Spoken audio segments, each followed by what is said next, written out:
जायजन मन्त्रिया बे अनुष्ठानखौ बे इन्स्टिटिउसनखौ उदालगुरिखौ बोखारनानै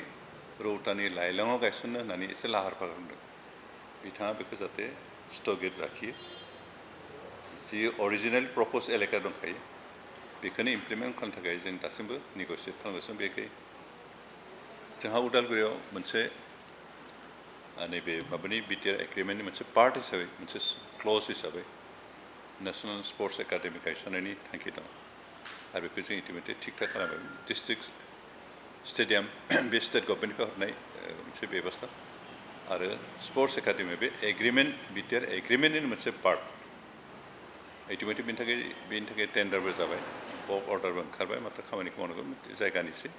खेलिमेलि जानाय एसे लेट जाथ'दों खिन्थु बावैसो खोनानो मोन्दों जोंहा बिपिएफनिफ्राय बावैसो गोदान मन्त्रि मोननाय बिथाङा बे स्पर्ट्स एकाडेमिखौ जेरावहाय प्रप'ज जायगा दंखायो एलटमेन्ट जाखानाय बिनिफ्राय बोखारनानै रौतानि लाइलां एरियायाव लांनायनि मोनसे लाहार फाहार खालामनायखौ नागिरथिंलाबायदों होननाय खोनादों बेखौ खिन्थु उदालगुरिनि रायजो राजाफ्रा खुनुदिन गनायनाय नङा खारन एग्रिमेन्टआव दंखायो जे स्पर्ट्स एकाडेमिखौ उदालगुरियाव गायसननाय जागोन बे उदालगुरि डिस्ट्रिक्टआवबो बुङाखै उदालगुरियाव होनना बुंदों बेनिखायनो उदालगुरि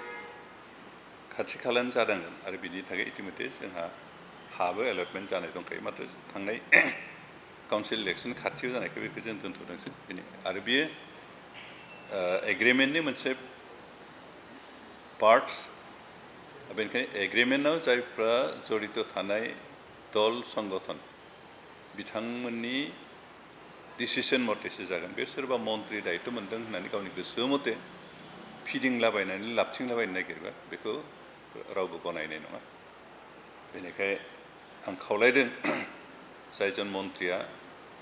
बे अनुष्ठानखौ बे इन्स्टिटिउसनखौ उदालगुरिखौ बोखारनानै रौतानि लाइलङाव गायसननो होननानै एसे लाहार फाहार खालामदों बिथाङा बेखौ जाहाथे स्थगित लाखियो जि अरिजिनेल प्रप'ज एलेका दंखायो बेखौनो इमप्लिमेन्ट खालामनो थाखाय जों दासिमबो नेगसियेट खालामगासिनो बेखाय ओनसोलनि रायजो राजाफोरजों आरो बिथांमोनाबो राजियै दं माथ्र जों बेखौ प्रपारलि एसे डिसकासन खालामबावनो गोनां दं बेनिखाय सोरबा मन्त्रि दायित्व मोननाय लोगो लोगो गावनि गोसो मथे फिदिंबा जानाय नङा बेवहाय एग्रिमेन्ट खालामनायनि दैदेनगिरिफोरनि सार्थ जड़ित दं आरो एग्रिमेन्टआव स्पष्टयै उदालगुरियाव बानायनांगौ होननानै लिरखानाय दं उदालगुरि जिल्लायाव होननानै लिरनायमोनबाबो बेलेग बाथ्रामोन जे उदालगुरि जिल्लानि जिखुनु जायगायाव लांनो हागौ खिन्थु बे उदालगुरि जिल्लानि बाथ्रा बुङाखै